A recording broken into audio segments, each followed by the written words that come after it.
जय श्री राम भक्तों। कहा जाता है कि कलयुग में अगर कोई देवता जागृत है जो अपने भक्त की एक पुकार पर नंगे पांव दौड़ा चला आता है तो वे हैं पवन पुत्र हनुमान। जब एक लाचार पिता की प्रार्थना ने स्वर्ग के द्वार खटखटाए तो पत्थर की मूरत में भी प्राण फूंक दिए गए। आज की यह कथा उस अटूट विश्वास की है जहां विज्ञान हार मान गया लेकिन एक पिता की आस्था जीत गई। आज आप जानेंगे कि कैसे संकट मोचन ने यमराज के पास को काटकर अपने भक्त के पुत्र को नया जीवन दान दिया। हनुमान चालीसा के पाठ में वह अदम्य शक्ति है जो किसी भी कार्य को करने में आपको सफल बना सकती है। हनुमान जी की कृपा विशेष रूप से उन्हीं भक्तों पर होती है जो राम नाम का जाप करते हैं। अगर आज आपकी भी श्रद्धा डगमगा रही है तो अगले कुछ मिनट आपकी सोच बदल देंगे, क्योंकि जो डॉक्टरों के लिए इम्पॉसिबल था वो हनुमान जी के लिए सिर्फ एक इशारा था। तैयार हो जाइए उस चमत्कार को देखने के लिए जिसके निशान आज भी उस अस्पताल की दीवारों पर मौजूद हैं। हनुमान जी के चमत्कार कई भक्तों ने अनुभव किए हैं। वे भक्त जो राम नाम का जाप करते हैं तथा हनुमान चालीसा का पाठ करते हैं उनके जीवन में ऐसी घटनाएं अवश्यंभावी होते रहती हैं। उन्हीं घटनाओं का एक गवाह बना माधव राजस्थान का एक छोटा सा किसान था। उसके पास खेती की कुछ जमीन थी। उसकी पत्नी का स्वर्गवास बहुत पहले हो चुका था। उसका एक पुत्र था अर्जुन। माधव भगवान श्री राम और हनुमान जी का अनन्य भक्त था। गांव में बरगद के पेड़ के नीचे एक हनुमान जी का मंदिर था। माधव प्रतिदिन वहां जाता, हनुमान चालीसा का पाठ करता, हनुमान जी की सेवा पूजा किया करता था। धीरे धीरे समय बीतता गया। अर्जुन बड़ा होता गया। वह भी अपने पिता के साथ नित्य मंदिर जाता। अगर कभी समय नहीं मिल पाता तो मंगलवार और शनिवार को दर्शन अवश्य करता। दोनों पिता पुत्र हनुमान जी पर अटूट श्रद्धा रखते थे। माधव का इकलौता पुत्र अर्जुन उसकी आंखों का तारा था। अर्जुन भी अपने पिता की तरह मृदुभाषी और हनुमान जी का भक्त था। दोनों पिता पुत्र सुबह से शाम तक खेतों में पसीना बहाते और शाम को थकान मिटाने के लिए हनुमान चालीसा का पाठ करते। उसकी झोपड़ी भले ही छोटी थी लेकिन वहां सुख, शांति और भक्ति का वास था। रोज सुबह जब सूरज निकलता तो वे सबसे पहले राम जी को याद करते थे। इसी तरह उनका जीवन सुखपूर्वक चल रहा था। एक दोपहर जब सूरज आग उगल रहा था, अर्जुन अपने खेतों में काम कर रहा था। अचानक उसे अपने पैर में एक तेज चुभन महसूस हुई। वह कुछ समझ पाता इससे पहले ही एक जहरीला काला नाग फुफकारता हुआ झाड़ियों में गायब हो गया। अर्जुन ने देखा उसके पैर पर 2 गहरे निशान थे और खून बह रहा था। पल भर में उसके शरीर में जहर फैलने लगा। उसकी आंखों के सामने अंधेरा छाने लगा और वह दर्द से चीखता हुआ जमीन पर गिर पड़ा। जब माधव ने, जो कि पास के ही खेत में काम कर रहा था, यह चीख सुनी तो वह दौड़ता हुआ आया। उसने देखा कि अर्जुन का शरीर नीला पड़ने लगा था और वह अचेत पड़ा हुआ था। माधव का कलेजा मुंह को आ गया। अर्जुन मेरे लाल, वह चिल्लाया। उसने तुरंत अर्जुन को अपनी पीठ पर उठाया और बेतहाशा गांव की ओर भागा। गांव में कोई बड़ा अस्पताल नहीं था, बस एक छोटा सा औषधालय था जहां एक बूढ़ा वैद्य बैठा था। वैद्य ने अर्जुन को देखा, उसका माथा छुआ और गहरी सांस ली। माधव, वैद्य ने बड़े दुख भरे स्वर में कहा, यह बहुत ही खतरनाक जहर है। मैं अपनी तरफ से कुछ नहीं कर सकता। इसे तुरंत शहर के बड़े अस्पताल ले जाओ। माधव की आंखों में आंसू थे। उसके पैर कांप रहे थे। इकलौते पुत्र को देखकर उसकी हिम्मत जवाब दे रही थी, पर उसने जैसे तैसे राम नाम लेकर अपनी हिम्मत समेटी। वह गांव के इक्के वाले को लेकर अपनी सारी जमा पूंजी देकर अर्जुन को शहर की ओर लेकर चल पड़ा। रास्ते भर वह हनुमान चालीसा का मन ही मन पाठ करता रहा, पर अर्जुन का शरीर ठंडा पड़ता जा रहा था। उसका सांस लेना भी मुश्किल हो चला था। शहर के बड़े बड़े अस्पताल में पहुंचते पहुंचते रात हो चुकी थी। डॉक्टरों ने तुरंत अर्जुन को आईसीयू में लिया। माधव बाहर बैठकर बस रोता रहा। 1 घंटे बाद जब डॉक्टर बाहर आए तब उनके चेहरे पर निराशा साफ झलक रही थी। माधव ने डॉक्टर के पैर पकड़ लिए। उसने डॉक्टर से पूछा, मेरा बेटा कैसा है? डॉक्टर ने कहा, माधव जी, हमें अफसोस है, जहर बहुत ज्यादा फैल चुका है। शरीर ने लगभग काम करना बंद कर दिया है। उसकी पल्स बहुत धीमी है। हमें माफ कीजिएगा। अब कोई चमत्कार ही उसे बचा सकता है। डॉक्टर के शब्द माधव के कानों में हथौड़ों की तरह बज रहे थे। उसके पसीने से भीगे हुए चेहरों पर आंसुओं की धारा बह निकली।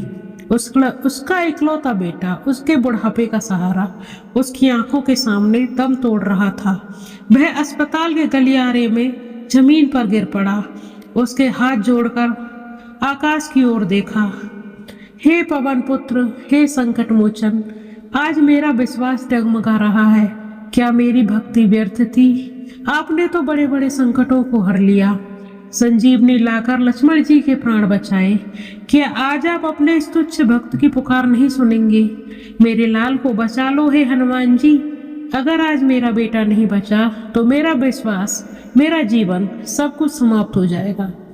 उसकी आवाज में इतना दर्द था कि अस्पताल के कर्मचारी भी भावुक हो उठे। कर्मचारियों ने माधव को उठाया और धीरज बंधाया।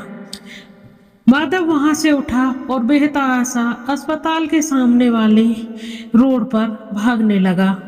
वहां एक पुराने वीरान मंदिर में हनुमान जी की प्रतिमा को देखकर रुक गया। वह मंदिर बरसों से बंद पड़ा था, बस एक छोटा सा दिया जल रहा था। माधव ने मंदिर का दरवाजा धकेला, जो चरमराता हुआ खुल गया। अंदर कोई नहीं था, बस धूल से सनी हुई हनुमान जी की एक छोटी सी मूर्ति और उसके सामने एक टिमटिमाता हुआ दिया। माधव ने उस मूर्ति के सामने अपना सिर पटकना शुरू किया। हे हनुमान जी महाराज, हे हनुमान जी, कहाँ हो आप? क्यों नहीं सुन रहे मेरी पुकार? उसके सर से खून बहने लगा, पर उसे दर्द की कोई परवाह नहीं थी। उसकी आंखों में आंसू नहीं, मानो रक्त बह रहा हो। माधव के रोने की आवाज रात के सन्नाटे में गूंज रही थी। तभी एक पुरानी जीर्ण शीर्ण आवाज उसके कानों में पड़ी। पुत्र, शांत हो जा, तेरी पुकार यहाँ तक आ पहुंची है। माधव ने घूम कर देखा। मंदिर के कोने में, जहाँ पहले कुछ नहीं था, अब एक वृद्ध साधु बाबा बैठे हैं। उनके बाल सफेद और उलझे हुए थे। चेहरे पर झुर्रियों का जाल था, पर उनकी आंखों में एक दिव्य चमक थी। उनके माथे पर भस्म का तिलक और गले में रुद्राक्ष की माला थी। साधु ने माधव को अपने पास बुलाया और बोले, पुत्र, हनुमान जी कभी अपने सच्चे भक्त का साथ नहीं छोड़ते। तेरा विश्वास सच्चा है। यह संकट उनकी परीक्षा नहीं, बल्कि तेरी श्रद्धा की अग्नि परीक्षा है। साधु ने अपने झोले में से एक बहुत ही पुरानी पीले पन्नों वाली हनुमान चालीसा निकाली। उसके पन्ने इतने पुराने थे कि छूते ही बिखर जाएं। साधु ने वह चालीसा माधव के कांपते हाथों में थमा दी। ले पुत्र, साधु ने कहा, इस चालीसा का पाठ कर। हर पंक्ति में अपनी श्रद्धा, अपनी पुकार, अपना सारा प्रेम उड़ेल दे। हनुमान जी तेरी पुकार अवश्य सुनेंगे। माधव ने कांपते हाथों से चालीसा को पकड़ा। उसके मन में अब भी थोड़ी शंका थी, पर साधु की आंखों में ऐसा विश्वास था कि माधव को थोड़ी हिम्मत मिली। उसने बैठकर धीरे धीरे पाठ करना शुरू किया। उसकी आवाज़ पहले तो लड़खड़ा रही थी, पर जैसे जैसे वह पढ़ता गया, उसकी आवाज़ में दृढ़ता आने लगी। श्री गुरु चरण सरोज रज, निज मन मुकुर सुधारी, बरनऊ रघुवर विमल जसु, जो दायक फलुचारी। उसने हर चौपाई को पूरे हृदय से पढ़ा। उसकी आंखों में आंसू अभी भी बह रहे थे, पर अब वे दर्द के नहीं थे, बल्कि भक्ति और हनुमान जी से बंधी हुई उम्मीद के आंसू थे। और फिर जब माधव ने उस चौपाई को पढ़ा जो संकट मोचन की सबसे बड़ी पहचान है। नासै रोग हरै सब पीरा, जपत निरंतर हनुमत वीरा।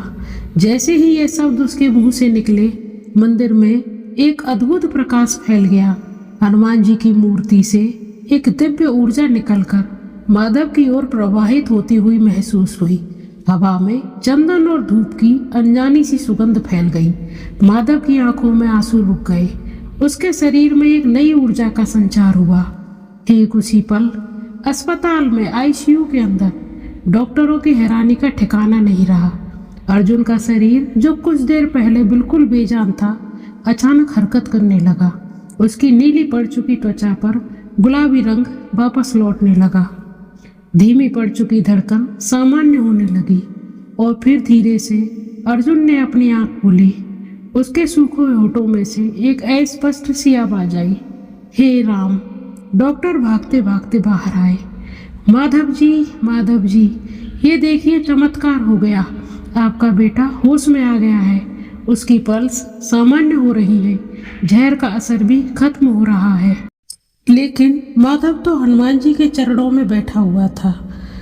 माधव रोते रोते बेसुध हो गया। तभी उसके कानों में एक आवाज आई, जा, तेरा बेटा अब सही है, जाकर उससे मिल ले। माधव ने यह सुना तो वह खुशी से उछल पड़ा। उसकी आंखों में से आनंद के आंसू बह रहे थे। वह तुरंत अस्पताल की ओर भागा, लेकिन भागने से पहले उसने पीछे मुड़कर साधु महाराज को धन्यवाद देना चाहा, पर वहां कोई नहीं था। मंदिर में अब सिर्फ हनुमान जी की मूर्ति और उसके सामने जलता हुआ दिया था। साधु गायब हो चुका था, मानो वह कभी वहां था ही नहीं। माधव समझ गया, वह साधु कोई साधारण इंसान नहीं था। वह तो स्वयं पवन पुत्र हनुमान ही थे, जो अपने भक्त की पुकार पर उसे दर्शन देने और उसके संकटों को हरने आ गए थे। जब माधव अस्पताल पहुंचा तो अर्जुन को देखकर उसकी आंखों में से आंसू की धारा बह निकली। अर्जुन धीरे धीरे आंखें खोल रहा था। माधव ने देखा कि अर्जुन के दाहिने हाथ की कलाई पर लाल रंग का धागा बंधा हुआ था, जो पहले वहां नहीं था। अर्जुन ने झांककर अपने पिता को बताया कि मैंने एक सपना देखा जिसमें हनुमान जी स्वयं आए थे। उन्होंने मेरे सिर पर अपना हाथ फेरा था। उसके बाद उन्होंने कहा, पुत्र उठ जाओ, तुम्हें कुछ नहीं हुआ है। अस्पताल की नर्स ने भी एक चमत्कार देखा। एक विशाल बंदर अस्पताल की तीसरी मंजिल की खिड़की पर बैठा है। उसकी आंखें चमक रही थी। उस बंदर ने अपनी पूंछ से खिड़की का शीशा छुआ और अर्जुन के शरीर से वह काला जहर धुएं की तरह बाहर निकलने लगा।